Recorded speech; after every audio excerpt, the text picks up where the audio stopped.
si retroalimentamos la velocidad, entonces ahora se afectaría el término de amortiguamiento, pues es decir, que un PD, un control PD proporcional derivativo, modificaría rigidez y modificaría amortiguamiento. Sucesivamente también podríamos meter una retroalineación de aceleración y se modificaría el término de la masa equivalente. Entonces, el hecho de meterle retardos a las retroalimentaciones es una complicación matemática, funcional, ingenieril, pero tiene sus ventajas también, ¿no? Que lo hace distribuido, o sea, lo hace, las retroalimentaciones con retardo pues son no causales, entonces el hecho de meter retardo ahora es una ecuación diferencial, ahora distribuida, pues, o sea, de un número infinito de grados de libertad. Y entonces, en lugar de tener dos polos complejos conjugados, como sería un oscilador normal, ahora tiene un número infinito, ramales, lugares de raíces con muchas ramas infinitas. Esa es digamos, el plus que le darían los retardos. ¿Para qué sirve esto? Si se modifica la rigidez, quiere decir que podemos tener un número infinito de frecuencias naturales en donde sintonizar. Si esto es un resonador se puede sincronizar con un sistema primario, o sea, conectar a una máquina y usarlo para eso. Ahora, tiene sus pros, tiene sus contras. Sus contras son toda la teoría, todas las dificultades analíticas, y las ventajas son que se aumenta las posibilidades, o sea, se abre la gama de posibilidades para sintonizar a un costo analítico, pues, pero para el caso actuado, ¿no? O sea, se requiere una acción de control. En fin, sus resultados son sobre generalizar las pruebas de estabilidad de un oscilador y después los métodos que hay son ramas. De hecho, en MATLAB hay técnicas, pero no son tan prácticas, pues. O sea, tener que dibujar los lugares de raíces para saber dónde me acomodo no es tan práctico, ¿no? Los métodos de ellos son un poquito más pragmáticos, de zonas, de regiones de estabilidad. Sí, pero bueno, al probar la estabilidad del sistema con retardo requiere, en lugar de funciones de Lyapunov normales, son funcionales de Lyapunov, ¿no? Sí, o sea, funciones de funciones, ¿no? A eso se dedica él. Y como requiere de ver de la parte, él es matemático, tampoco dijo, la mayoría de aquí son mecatrónicos y eléctricos.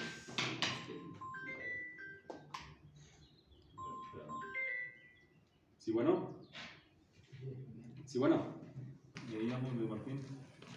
De resortes, hay resortes de rondana, helicoidales, planos, torsionales, para cualquier tipo de deformación, de diferente tipo de material, geometría, con diferentes fines, aplicaciones, con arreglos de resortes, en fin. Particularmente los helicoidales, que son a los que le presta uno más atención, aunque lo mismo que vea uno para los resortes de tipo helicoidal o de alambre, alambre redondo con forma helicoidal, pues aplicaría a cualquier tipo de material, pues finalmente son elementos mecánicos que se someten a una fuerza, una carga, un momento y se deforman, pues y decíamos, hay para movimiento longitudinal, para movimiento a lo largo de un eje longitudinal, que serían los helicoidales, así, el centro de la hélice, pues, o del cilindro, de movimiento transversal, como en las vigas, en las plataformas, en los platos, de movimiento torsional, como serían las flechas, o en resortes torsionales que se utilizan también para muchas aplicaciones, pues, en maquinaria, pues, en maquinaria, en transmisión de potencia. Los modelos, que es lo que estábamos viendo, los modelos de resortes, el modelo ideal es aquel que no tiene masa, y si tiene masa, se la mandamos como masa equivalente a la masa equivalente, pues. Entonces, ya habíamos visto cuando vimos lo de la masa, lo de un resorte helicoidal, que correspondería a no sumarle el total de la masa, sino un tercio de la masa al extremo libre, ¿sí? Que fue lo que calculamos, para un patrón de movimiento uniforme, pues, o sea, en donde las espiras se mueven siguiendo cierto patrón. Por ejemplo, que les decía, que no traje el otro día, Lo que ustedes ven es porque oscila, pero con diferentes modos de vibración. O sea, lo que ven así, el efecto como de acordeón, es que no tiene un patrón regular. El patrón regular sería que se mueve todo así, ¿no? Ese fue la hipótesis que usamos para calcular la masa equivalente de un resorte helicoidal cuando deseamos transferir la masa a su extremo libre. Entonces, un resorte ideal no tiene masa, tampoco tiene amortiguamiento, y si lo tuviera amortiguamiento estructural, por el lado del material, se lo transferimos al extremo libre para sumarlo en el amortiguamiento viscoso equivalente que tenga el sistema. Luego dijimos que para modelar el modelo ideal de un resorte cualesquiera es con la ley de Hooke, ya sea con la ley de Hooke estándar, que digamos la ley de Hooke que fue descubierta por allá en tiempos de Newton, pues que generó polémica entre Newton y Hooke. Hooke, si recuerdan, era el ayudante técnico de Newton, era el que le hacía los experimentos, y pues hubo muchas polémicas. Hay la historia negra de Newton, pues de que Newton era el que exprimía, publicaba los resultados de los demás, etcétera, etcétera, ¿no? O sea, hay de todo, ¿no? De que Newton era el pirata, el de Tepito, el que hacía las monedas, etcétera, etcétera, ¿no? O sea, el que buscaba el que perseguía a los alquimistas, ¿no? Que querían convertir el plomo en oro, en fin. Y de hecho fue el fiscal de la Casa de la Moneda, ¿no? El equivalente, pues. En fin. En términos de energéticos, la energía potencial, que es un medio de la constante de rigidez por la deformación al cuadrado, esa aplica para un resorte lineal que se modela por la ley de Hooke, y que en el caso general se utiliza la curva de esfuerzo de deformación unitaria del material en una probeta en un elemento infinitesimal, que sería la curva de esfuerzo de deformación unitaria. Nos da un registro de cómo se comporta un material ante diferentes fuerzas en diferentes rangos hasta que se rompe, pues. Entonces, el resorte lineal es para deformaciones pequeñas, dijimos, en ingeniería es relativamente pequeño, es cerca de cero. Cerca de cero puede ser 1 pulgada, puede ser 1 milímetro, puede ser 1 milésima de pulgada. Depende del tipo de material, de la cantidad de deformación. Depende de que siempre y cuando esté en la región elástica, y la región elástica es la región lineal, ¿no? Entonces, la ley de Hooke nos dice la fuerza es igual a la constante de rigidez por la deformación directa, pues. Y esto así funciona, pues, pero suponiendo que esto funciona en un rango en donde el comportamiento es lineal, pues. Así es que si usamos F igual a K por delta, sabemos de que esto es válido en la región elástica, nada más. ¿Dónde está la región elástica? Depende del material. Depende del material. Entonces, desde que debo conocer la geometría del resorte, aquí para un resorte helicoidal, ¿en qué rango de operación va a trabajar? Si va a trabajar en el rango elástico, pues bueno, a todo dar, ¿no? Si va a trabajar en un rango no elástico, lo puedo aproximar localmente con la ley de Hooke, local, en un punto de operación, en una condición de deformación, como serían los resortes que ponemos en la suspensión de un auto, ya con el auto encima, pues. Entonces trabajan en un punto de operación, no en el resorte sin deformación. Y si fuera no lineal, entonces podemos hacer una aproximación por Taylor localmente, pues. Salvo en aquellos casos donde la aproximación lineal sea inservible, pues, que los hay, ¿no? Entonces, deformación pequeña es que estamos en el rango elástico, pues. Y dijimos, bueno, los resortes no lineales se modelan considerando que las deformaciones pequeñas producen, las fuerzas pequeñas producen deformaciones pequeñas. Entonces hay un comportamiento infinitesimal. A una deformación pequeña uno ve una continuidad en la curva, en la función de rigidez. O sea, la fuerza es igual a la función de rigidez en términos de la deformación. Dado este comportamiento, pues la f de delta es una función continua, diferenciable, C3 e infinito, pues infinitamente diferenciable, salvo ciertas consideraciones, porque si yo tengo, por ejemplo, aquí esta hipótesis de continuidad, si yo tuviera estos dos resortes, aquí, si tengo estos dos resortes de esta forma,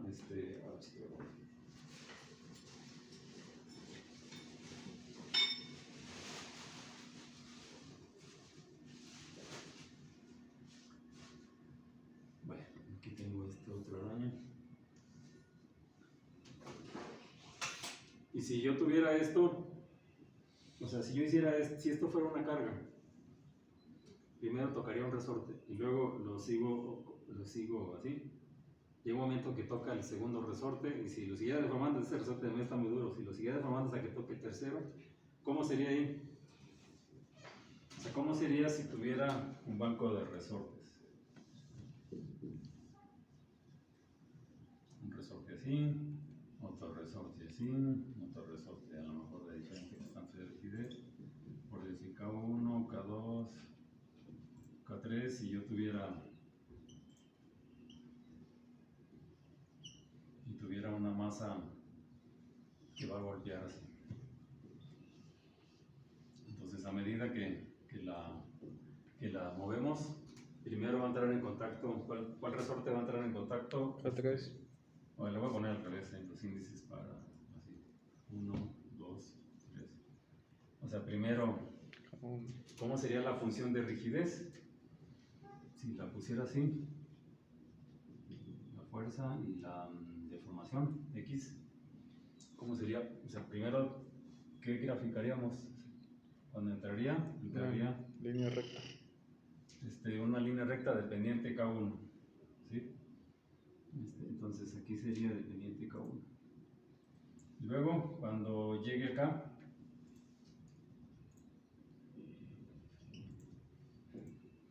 ¿qué tendría? Se le suma, ¿no? Se sumaría la rigidez de esta y la de pues entonces sería K1 más K2, así es que ahora sería así. Entonces hasta cierta deformación ahora aumentaría, ahora tendría K1 más K2 y luego cuando llegara acá al K3, o sea ya después de cierta deformación tendría, en fin, K1 más K2 más K3. Pero una función de este tipo, ¿cómo sería? ¿Es continuo? Discontinuo. ¿Es continuo? Continúa por trazos, ¿no? Es continuo. O sea, es continuo. Pero por trazos, ¿no? Pero por segmentos. No, es continuo, ¿qué pasó? Es no diferenciable, o sea, es diferenciable a pedazos, pues. Pero no es diferenciable, justamente en los puntos donde cambia con cada uno.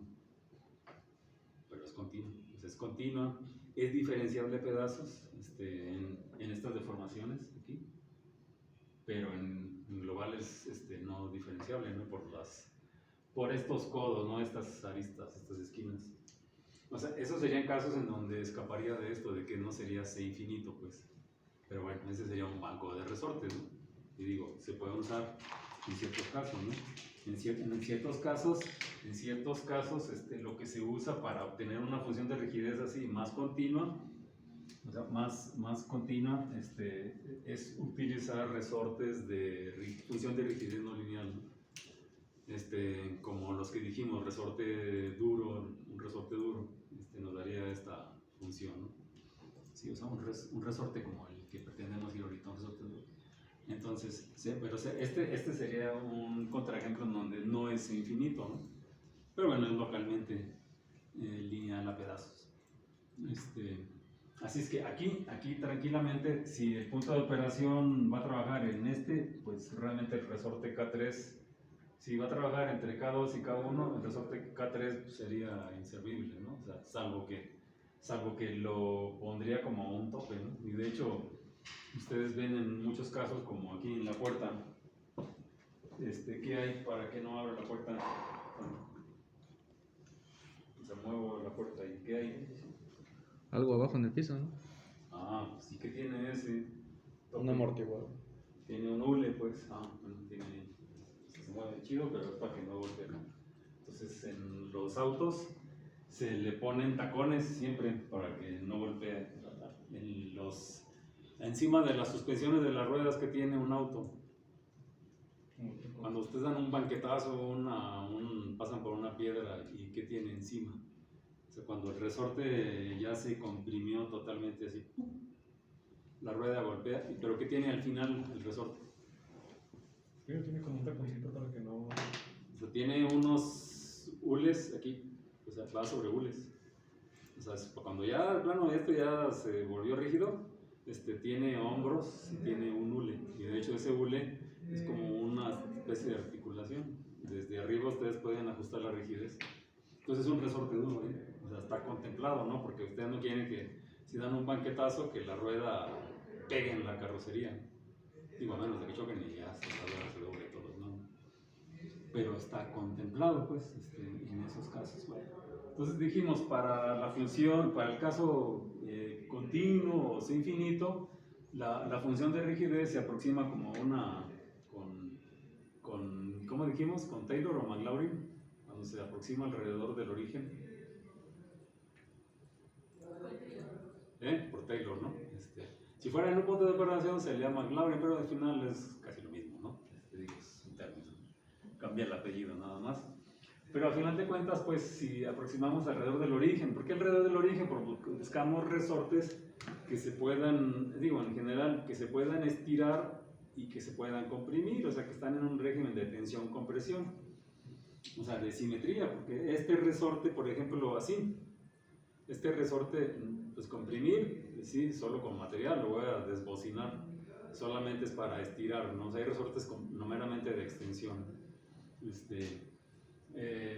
Pero bueno, el caso común es de que se sometan a tensión y compresión. Bajo esos casos, la expansión en series de Taylor alrededor del origen nos da una serie infinita en términos de la deformación, hasta donde uno quiera, y tendríamos términos de constante, un término constante, un término lineal, un término cuadrático, un término cúbico, etcétera, etcétera. Dijimos, dado que en deformación cero no habrá fuerza de oposición, entonces este término K0 sería cero, o sea, no tendría un offset, para deformaciones positivas el resorte está en tensión, deformaciones negativas está en compresión, y esto es común en materiales uniformes, materiales que tienen el mismo comportamiento elástico en tensión que en compresión. Entonces, bajo esa consideración, me da la misma fuerza si deformo un resorte por decir 10 milímetros, y si la fuerza de oposición son 100 newtons, si lo deformo ahora en compresión, 10 milímetros en compresión, o sea, menos 10 milímetros, me daría menos 100 newtons, lo contrario, ¿no? O sea, simetría es uniformidad en términos elásticos, pues. Bajo esa hipótesis de uniformidad de material, que no todos los materiales son uniformes, pues, pero la mayoría de los materiales que se usan en aceros, en materiales dúctiles, tienen ese comportamiento uniforme. Entonces la función de rigidez pues será una función impar en donde, bueno, entonces f de delta es igual a f de menos delta, y entonces las potencias pares no deberían estar, o sea, la delta cuadrada, la delta a la cuarta, únicamente la lineal, la cúbica, la quíntica, etcétera, pues. Lo que tendríamos es que la función de rigidez sería K1 por delta, K3 por delta cubo, más K5 por delta en la quinta, y así sucesivamente. Ese sería el término predominantemente lineal, en donde los términos no lineales tendrían interés, o sea, tendrían preponderancia a medida que la deformación se incrementa. Para deformaciones pequeñas domina el término lineal, a medida que incrementan las deformaciones empiezan a dominar los términos no lineales, ¿no? Dijimos, esta es la energía potencial, la clásica, la de la parte lineal, la otra es para completar, para cuando derivemos y se nos ocurra calcular las fuerzas potenciales y nos darían estos términos, ¿no? La K3 delta al cubo, la K5 delta a la quinta, y así sucesivamente. Entonces, dos tipos de resortes que comúnmente encontraremos en los materiales o por diseño son los resortes blandos, en donde el término, por ejemplo, cúbico o quíntico, tienen coeficiente negativo. Coeficiente negativo quiere decir que a medida que la deformación se incrementa, entonces para deformaciones pequeñas domina el término lineal, para deformaciones mayores el término negativo de la parte cúbica le resta a la parte lineal y predomina. Entonces el término cúbico significa que el resorte aquí se hace aguado, se hace más blando, pues. que es, la mayoría de los materiales son así, ceden a medida que se les deforma, pues. Existe lo contrario, pues, lo contrario, ahora donde la potencia del término cúbico es positiva, y ahora el término cúbico pues tendrá preponderancia a medida que se incrementa la deformación, ahora se endurece, pues, por eso se le llama un resorte duro. Y bueno, eso es lo que se busca, a lo que decía ahorita de la puerta, de las suspensiones en un auto, o en un colchón. Los colchones buscamos que sea aguadito al principio y después que se endurezca, ¿no? Porque no queremos, si se sube alguien de 50 kilos, pues a todo dar, pero si se sube alguien de 150 kilos y fuera lineal, pues se va a hundir 3 veces más, ¿no? Sí, estaría topando ya con el suelo, ¿no? O con el fondo, pues. Entonces son resortes, en el caso de los colchones son resortes no lineales porque así se busca, ¿no? Y también en las suspensiones, particularmente cuando los kits de suspensión para bajar la suspensión en un auto, los van a encontrar así, a ver.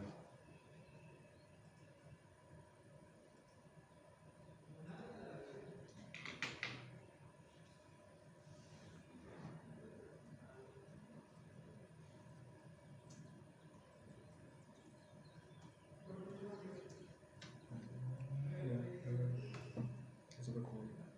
Sí, ¿verdad?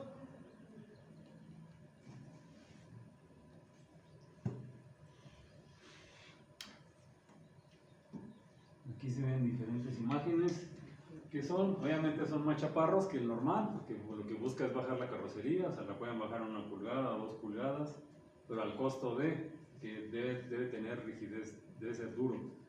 Entonces vamos a observar, aquí tiene insertos. ¿Qué observamos? Las espiras tienen paso variable, pues, para que se endurezca a medida que, a ver, déjenme busco uno más. Lo que me ahorro porque el 8 no tiene. Pero eso es para hacer el auto más pegado hacia el piso. Chaparro, más deportivo, pues. Por ejemplo, aquí. El bocho. Pero en el 8 nomás se acomoda la rótula, ¿no? ¿Cómo? Ah, que en el 8 nomás se le cambia la posición de la rótula, ¿no? Bueno, no sé. Un poco, pero bueno, venden los kits y los kits van a encontrar, así van a ser resortes de espiras variables o de perfil variable, digamos, de diámetro variable. Es lo que van a encontrar. ¿Dónde está? Bueno, ese tiene perfil variable. Estos ven aquí espiras y es para que se aumente la rigidez. Para que se aumente la rigidez, porque no pueden poner el resorte tal cual lineal. Bueno, estos se ven claros. Estos también tienen rigidez no lineal, o sea, se endurecen.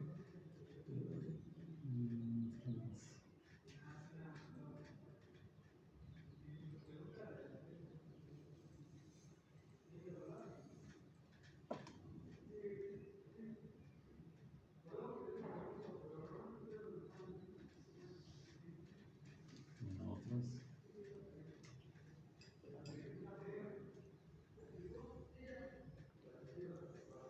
Aquí, por ejemplo, en este está más.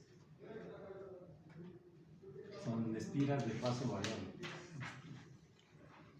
Bueno, en general, es lo que buscaría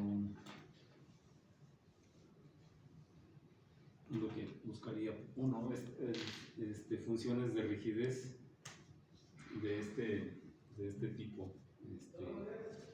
Bueno, entonces estos son resortes. Si por aquí nos quedamos y dijimos, bueno, ¿y cómo son los materiales? Porque cualquier cosa que voltee a ver es un resorte, ¿no? O sea, no solo debe uno pensar en el helicoidal. Este es un resorte plano, como viga, pues puede ser así, o viga simplemente apoyada, es un resorte.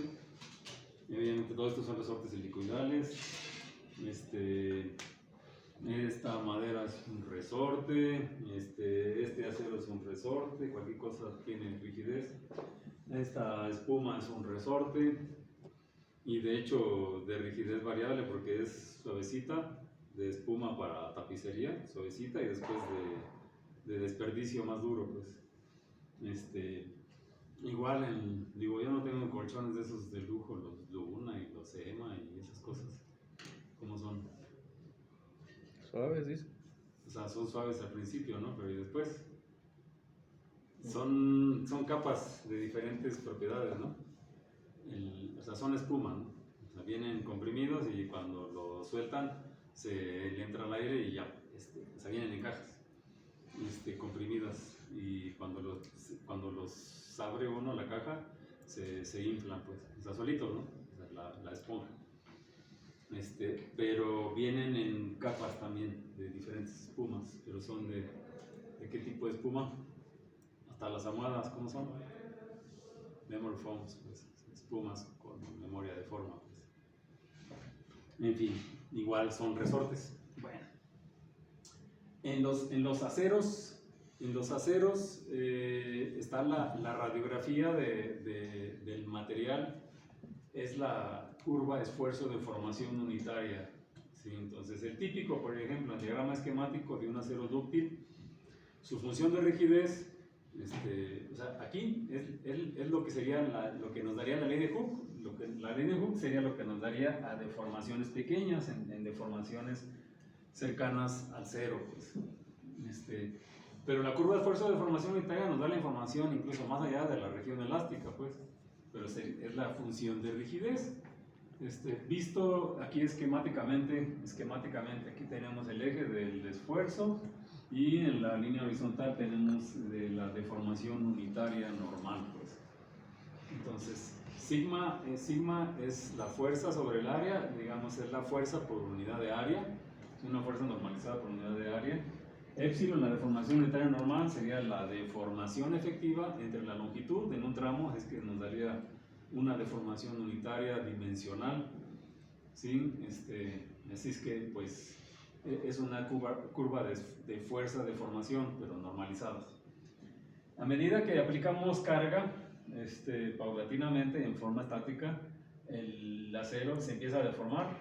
Entonces, a una fuerza nos da un esfuerzo, y ese esfuerzo nos da una deformación unitaria. Aquí donde tengo dibujada esta línea roja es donde se comporta con la ley de Hooke, donde el material es elástico, pues sería la región elástica. La región elástica, pues, está delimitada un poquito, está delimitada por el límite de proporcionalidad, aunque en la práctica este límite de proporcionalidad se suele aproximar con la resistencia de fluencia del material.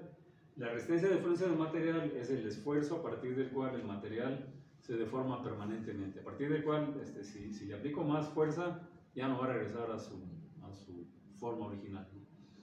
En teoría, en la región elástica, si le aplico una fuerza, si lo quito debe regresar, aunque en la práctica no siempre es así, regresa con una histéresis. O sea, si hiciéramos un zoom aquí, si yo le aplico ciclos de esfuerzo, de fuerza de tensión, y luego le quito la carga y otra vez que regrese, en realidad regresaría con un ciclo de histéresis. En ese ciclo de histéresis el área sería el amortiguamiento estructural que está disipando el material, pero bueno, aquí nada más viendo hacia la función de rigidez, tendríamos este comportamiento aquí, en la región elástica, pues, entonces cualquier fuerza o esfuerzo en esta región regresaría en teoría al origen, pues. Después de aquí, tendríamos deformaciones plásticas, pues está la zona de fluencia. La zona de fluencia es donde el material, a medida que le aplicamos carga, se deforma permanentemente. Incluso puede ceder, o sea, incluso puede reducir, o sea, incluso puede debilitarse el material, pero ya no regresa a su forma original, se deforma permanentemente. Al ser deformaciones grandes se empieza a calentar, se empieza a estirar, y después, por ese calentamiento superficial, ocurre un temple superficial, el material agarra un segundo aire, hasta llegar a la resistencia última, o sea, el SU en tensión, aquí, y después de aquí el material ya se le forma un cuello, la estricción, y se reduce el área y los esfuerzos se incrementan súbitamente hasta que se revienta, pues. Entonces es el comportamiento así en forma esquemática de un acero dúctil, pues, de un acero que exhibe este comportamiento de fluencia de manera evidente, pues. ¿Ahí qué sería la curva real? La curva real, lo que pasa es que Lo que pasa es que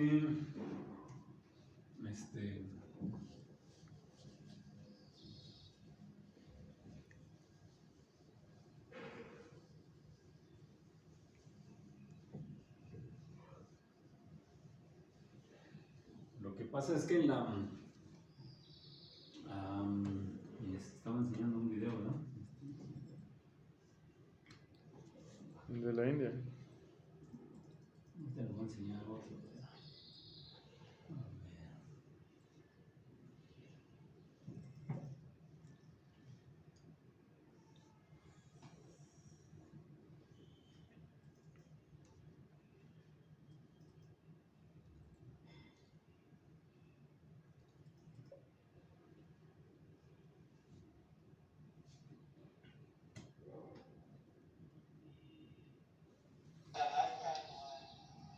Lo que pasa es que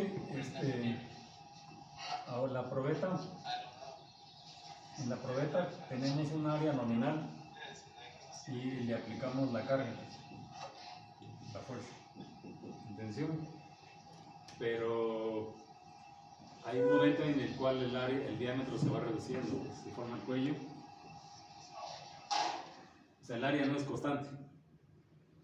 El área no es constante, entonces el esfuerzo sigma es igual a la fuerza sobre el área, es el esfuerzo normal promedio. Si le estamos incrementando la fuerza, llega un momento en que el área se reduce y entonces si el área si el diámetro efectivo va reduciéndose, entonces el área se reduce. A pesar de que también estamos incrementando la fuerza, entonces como va en el denominador, el esfuerzo crece súbitamente. Problema, pues, entonces decimos el área nominal, entonces sería aquí sobre 4 por el diámetro nominal al metro cuadrado.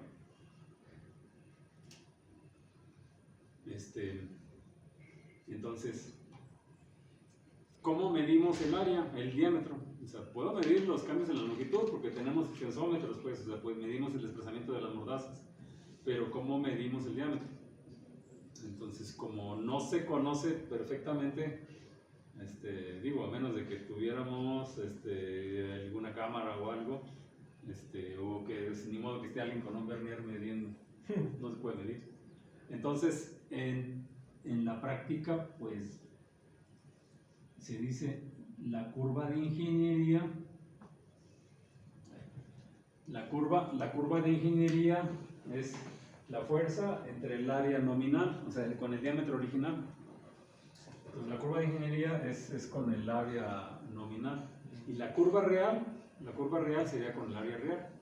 Evidentemente, como el área es menor, esta curva real es la que en realidad debe estar ocurriendo, ¿no?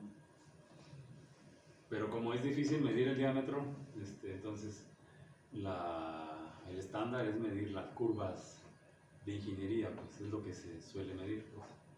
Entonces diría uno como que el resorte realmente se endurece en lugar de que se ablanda, pues. Pero es por esa razón, pues, por esa hipótesis. Es lo que tenemos, pues. Entonces, y de hecho, por acá está.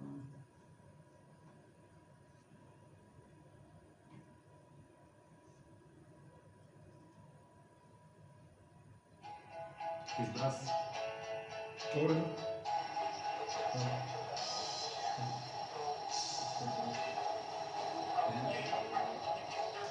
Latón.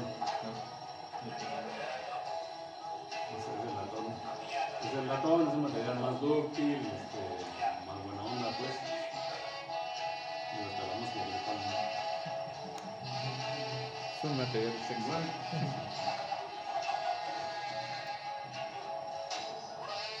Igual se forma cuello, tiene un comportamiento dúctil. Pero ¿cómo será?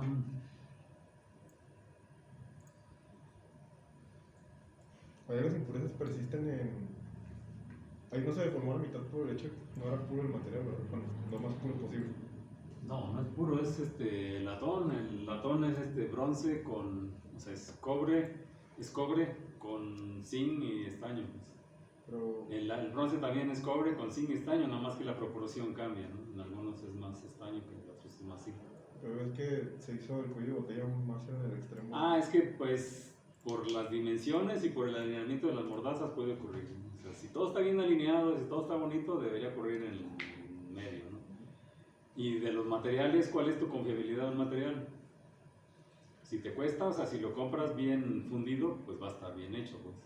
Pero si lo compras a granel o en fierro viejo o con un fundidor raro que venga con arena, un poro, ahí se va a romper. O sea, si un pedacito de arena, de plástico, o un material o aire, una burbuja que se le haya puesto, ahí se va a romper. Son concentradores de esfuerzos, pues, las impurezas. Y este sí es cobre puro. ¿Sí? Y pues obviamente es muy dúctil, ¿no? El cobre. O sea, si más o menos guardan la proporción de dónde estaba la mordaza, estaba por aquí, ¿no? Y pum, y obviamente se hizo el cuello, ¿no? Y de hecho se van haciendo así como, se va arrugando, se va estirando, así como cuando estira uno la plastilina, ¿no? Sí, o sea, se ve, y también el acero así se ve.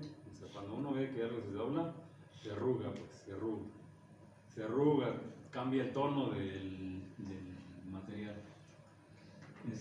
¿Y cómo serían?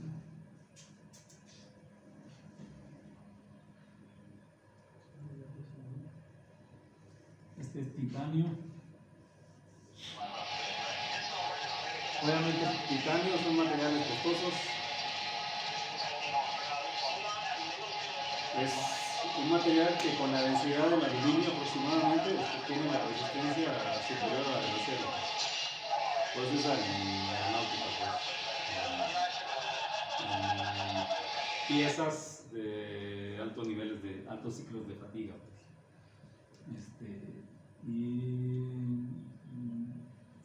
Solo para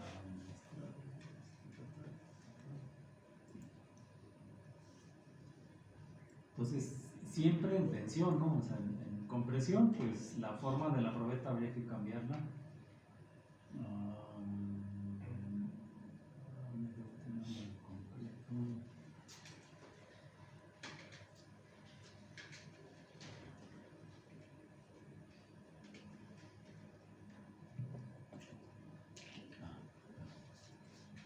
Obviamente el concreto, este es en compresión, pero es de concreto. Y obviamente el concreto se empieza a crujir y o sea, son los recipientes de los botecitos que sacan en las construcciones, van sacándoles en los vaciados, van sacando muestras, esas se tienen que llevar al laboratorio, ¿no? O sea, el ingeniero civil, el de obra, tiene que estar guardando de cada vaciado una muestra, porque eso es lo que va a certificar para recalcular la estructura que se está armando, pues. No es de que una cosa es la teoría, otra cosa es la práctica. Eso lo tienen que certificar porque tienen que recalcular, ¿no? Obviamente la prueba del concreto en tensión no aguanta tensión, hay que agarrarlo bien, pues. No he visto videos de concreto en tensión. Es malo para la tensión, pero es bueno para la compresión. Y de hecho se fractura, ¿no? Se fractura. En compresión en compresión, entonces, ¿por qué ocurre cuando aplicamos la fuerza? ¿Por qué ocurre que se haga el cuello así? Por el fenómeno que descubrió Poisson hace 150 años, de la relación de Poisson a cada extensión, así como la liga, si yo la estiro, si se estira en una dirección longitudinal, en la dirección lateral, o sea, en el diámetro, se reduce. Entonces a cada extensión le corresponde una contracción lateral. En cambio, si invertimos el sentido de las fuerzas, si ahora fueran en compresión, a una compresión le corresponderá ahora una expansión, ahora se hace un barrilito, se haría una moneda, ¿no? Ese es el fenómeno de Poisson. Aunque hay materiales que ya violan la relación de Poisson, los materiales modernos, pues. Pero bueno, es lo que tendríamos, pues. Entonces, curvas un poco más proporcionadas de la realidad. Esta es la de un acero al bajo carbono, es un acero dúctil que exhibe el comportamiento que ahorita veíamos en forma estirada, de la proporcionalidad en la región elástica, en donde se cumple la ley de Hooke. Así es que la pendiente en el origen de la curva de fuerza de formación unitaria es el módulo de Young, es mayúscula. Llegamos al límite de proporcionalidad, luego al límite elástico y luego a la resistencia de fluencia, que son muy próximos, pues. Hay una zona de cedencia y la zona de endurecimiento hasta que llega la resistencia última y después se fractura, ¿no? En toda la deformación de aquí hasta el final se llama el porcentaje de la deformación antes de la fractura. Pues si en un material dúctil pueden ser 10%, 20%, que es bastante, pues. Que es bastante. Como ahorita veíamos en el cobre, pues, se deforma un buen casi al doble, ¿no? Si tenemos un acero al alto contenido de carbono, el carbono endurece el hierro, con mayor razón si se le templan, pues.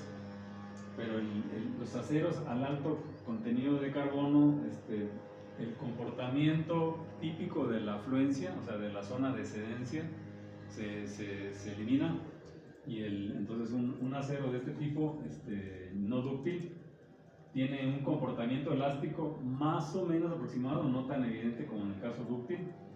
Es decir, que la proporcionalidad y el límite elástico en realidad no existen, realmente se tiene que determinar con la hipótesis, o sea, la convención en donde se dice, como aquí en realidad es una curva, incluso cerca del origen, ¿cómo determina el punto de fluencia? Se determina por convención, es en la deformación unitaria del 0.2%, quiere decir, cuando epsilon vale 0.002, ahí pongo un punto, pongo una regla y la pendiente en el origen extendida con un offset de 0.2% de epsilon, a donde cruce la línea, ahí se le llama la resistencia de fluencia. Esto porque este material no exhibe la cedencia evidente, pues, o sea, no exhibe el punto, una cresta en donde el material cede, una sillita, pues.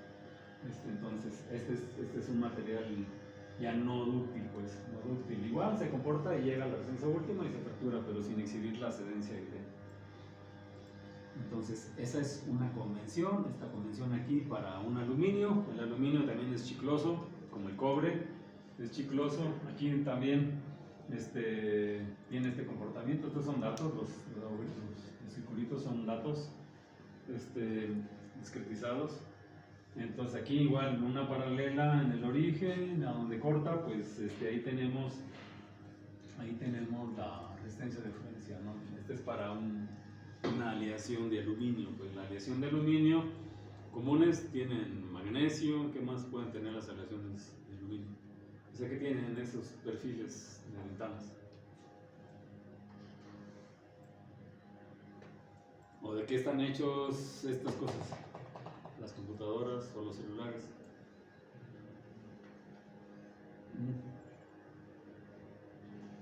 ¿Esto es aluminio o es acero? ¿Y esto qué es? Plástico. Esto es plástico. A ver. Sí.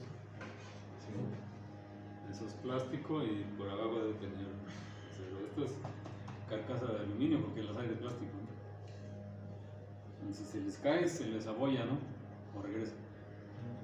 ¿Y los celulares? ¿Por qué? Cuando son metálicos, ¿de qué son? ¿De acero?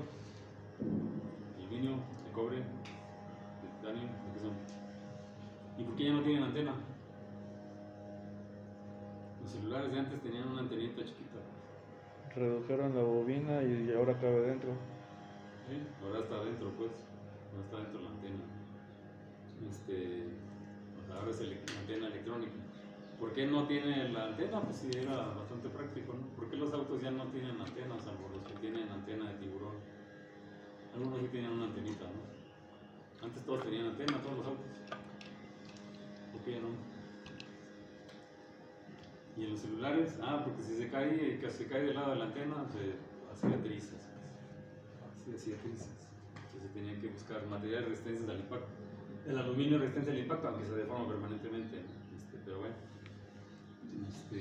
En fin, esta es la curva de esfuerzo de formación unitaria de un aluminio. Pues.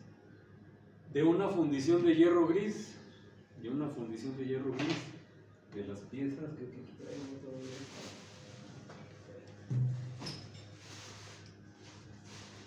Esta chumacera SKF es de fundición, de hecho aquí se ve, es gris.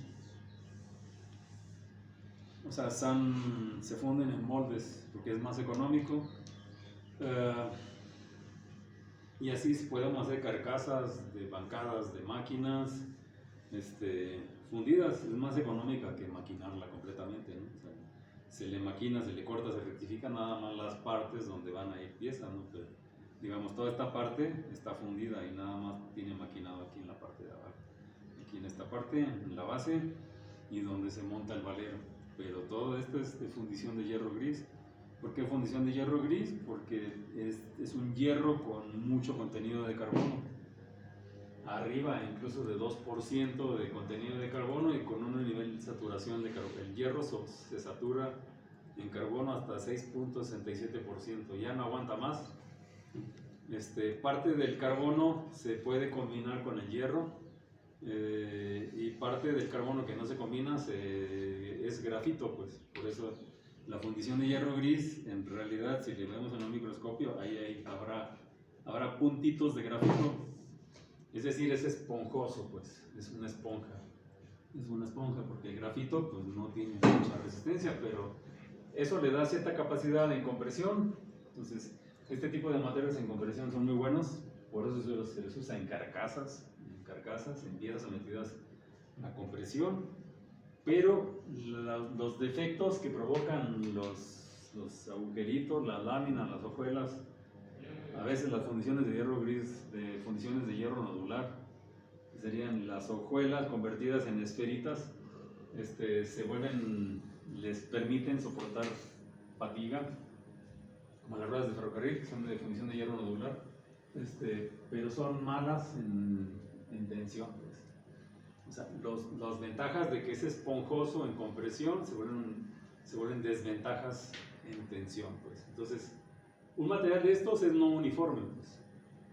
Así es que aquí el comportamiento en tensión y en compresión son muy diferentes.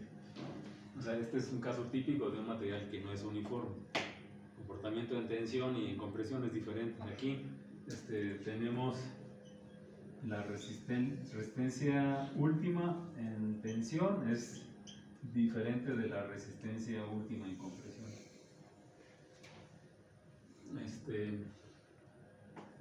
Siempre a veces del orden en magnitud, el orden de la resistencia última en compresión es del orden de más de 3 veces de la de tensión. Entonces, por eso se les usa para carcasas, para soportes, ¿sí? Para monoblocks, para motores de combustión. Materiales no uniformes, pues también es el concreto. El concreto es malísimo en tensión, o sea, no aguanta casi nada en tensión, pero también es muy bueno en compresión. Otro caso de material no uniforme. Y pues el concreto se usa bueno y ahora hay tipos de concreto, pues el concreto de pisos, de aplanados. El de pisos se usa mortero y el cemento para estructural es el cemento Portland, que tiene diferentes resistencias. Pues. Entonces hay de calidades, y entre calidades hay cemento Monterrey, Proteca y los baratos, los Cruz Azul y cementos chinos ya y otras marcas. Papasco es bueno, o sea, la resistencia, pero aún entre el mismo fabricante hay calidades. El mortero es para en compresión, pero no se le debe usar para muros, por ejemplo. Entonces, por esa razón, el concreto, salvo que esté en compresión, si va a tener esfuerzos de tensión, se le combina con hierro, pues, con hierro, o sea, concreto reforzado. El eje vertical es la fuerza aplicada al concreto. Es el esfuerzo, es la fuerza normalizada, o sea, la fuerza sobre el área, entonces, fuerza sobre área, la fuerza normal promedio. Entonces, cuando vemos las curvas de esfuerzo de formación unitaria son la ley de Hooke, pero la ley de Hooke sería aquí, muy cerca del origen, nada más. Cuando ve uno toda la radiografía, ve uno más, ¿no? Hasta la no linealidad. Y esta es la curva elástica, pues ahora si nos vamos en presencia de cargas dinámicas, el concreto se desgasta, dura al infinito, tiene vida al infinito. O sea, el acero, o sea, esta cosa digo, se puede oxidar, aunque fleje, pero si lo someto, si lo agarrara un buen número de veces así, ¿qué le va a pasar? Se va a ir deformando. Se empieza a calentar de aquí, donde hay más deformación, y hasta que se revienta. Así como cuando rompo un alambre, dices, no traigo tijeras, entonces le hacen así al alambre recocido y se calienta y lo revienta. Se fatiga, el concreto también se fatiga, se desgasta, no se llega con humedad, con el salitre, y por eso se le debe mantener libre de humedad y con pintura, ¿no? ¿A poco los puentes se tienen que limpiar? ¿Sí? Porque la humedad los daña, los debilita y los desgasta, ¿no? O sea, el concreto se empieza a comer. Y también se fatiga, si estuviera sometido a cargas dinámicas también se fatiga, pues, o sea, se cansa. Así es que, en fin, todos los materiales se fatigan. De estos que pusimos acá, no ponemos la curva en compresión, porque tienen un comportamiento simétrico, pues. Aunque como la prueba se hace en una máquina de tensión, tendría que agarrarse una probeta diferente para tensión. Son probetas con cabezas para tomarlas en las mordazas, ya sea con roscas o con formas cónicas o redondeadas, radios. Y para compresión solo son cilindros, ¿no? Solo son cilindros. Y tienen que ser cilindros cortos para que no se pandeen, pues. Pero estos son materiales uniformes. O sea, el mismo comportamiento de tensión que en compresión. La fundición de hierro no es uniforme, ni el concreto. Y el hule natural, ¿cuál sería el hule natural? O sea, ¿cuáles tipos de hule hay? ¿La liga qué es? O los guantes de los cirujanos, ¿de qué material son? Látex. ¿Y el látex qué es? ¿Natural o artificial? Artificial. ¿Natural? Natural. Por eso cuesta. Y estas. No sé por qué antes se hizo rico Brasil cuando estaba el árbol del hule, que también aquí había regiones en el sureste, ¿no? Que de hecho todavía hay chicle. Cuando va uno allá a Yucatán, venden chicles de hule natural. Sí, se dicen del árbol de hule, pues. Hay hule natural, así decían las primeras llantas. Después es hule vulcanizado, ya de petróleo, pues. Y el hule vulcanizado es el hule del petróleo recalentado y luego mejorado con negro de humo, con rubber black. Negro de humo es el grafito, el toner. Entonces se mezcla, se hace chocolate y el negro de humo es lo que le da la resistencia a las llantas. Si fueran de puro hule, no durarían un mes. No se diga un taxi. ¿Cada cuánto tiempo cambian de llantas un taxi? En 2-3 meses cambian llantas de volada, por el kilometraje. Y si son Euskadi, pues peor.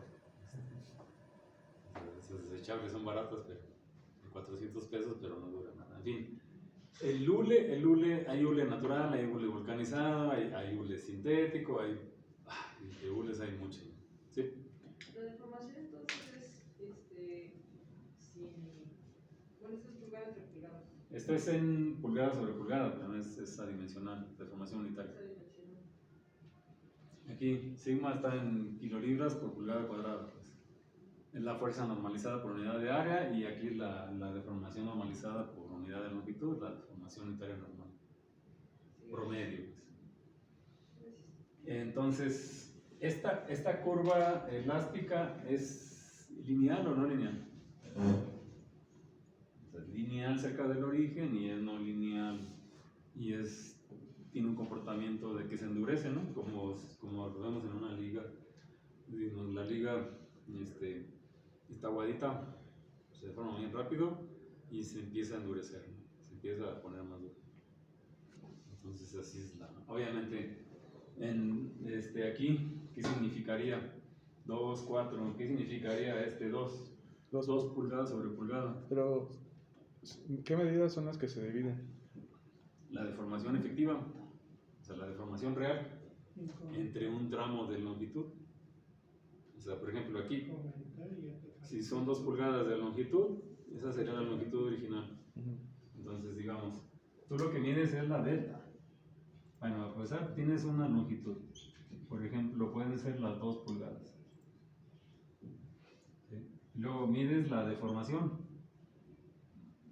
Eso es lo que midía la deformación, es respecto de las 2 pulgadas a si se movió un 16avo, un octavo, ¿sí? Cuando llegó a 2 pulgadas, o sea, si así son 2 pulgadas y luego 4 pulgadas así, ¿cuánto sería? O sea, si delta fueran 4 pulgadas, ¿cuánto sería el epsilon? Epsilon es la delta entre él.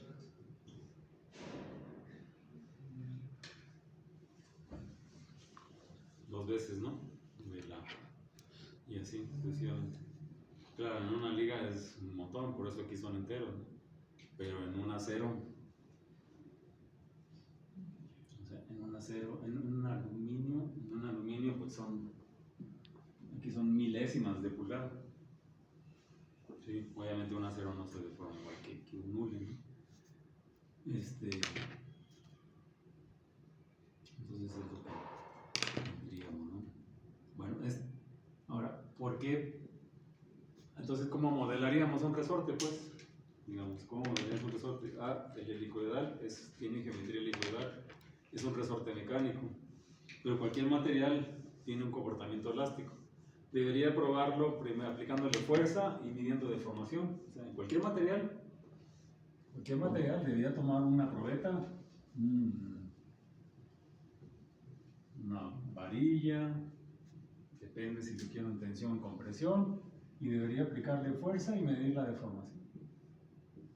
Y tener una tablita, pues aquí una F1, bueno, por decir 0, 0, F1, delta 1, y así, F2, delta 2. En la máquina universal, esto si tendría la tablita cuadriculada en las máquinas de la prehistoria, lo hace uno en un papel cuadriculado. Nos da la proporción, pero me fijo en la fuerza, si nos fijamos en la fuerza, así estamos observando. Cuando la aguja se detiene es porque el material ya se sigue deformando sin carga. Quiere decir que está en la ascendencia. Cuando la carátula, o sea, si estoy en la máquina esta de carátulas de manecillas, pues, y cuando llegué aquí, si la máquina sigue aplicando fuerza y se sigue deformando, pero cuando la aguja se quedó ahí, hace así nada más, pero no avanza, es que está aquí. O sea, uno puede ir viendo, pues, y el lapicito sigue dibujando deformación. Digo el lapicito porque son las máquinas viejitas. Cuando son máquinas automáticas con extensómetro, nos da el Excel y la gráfica. Como de estas máquinas modernas.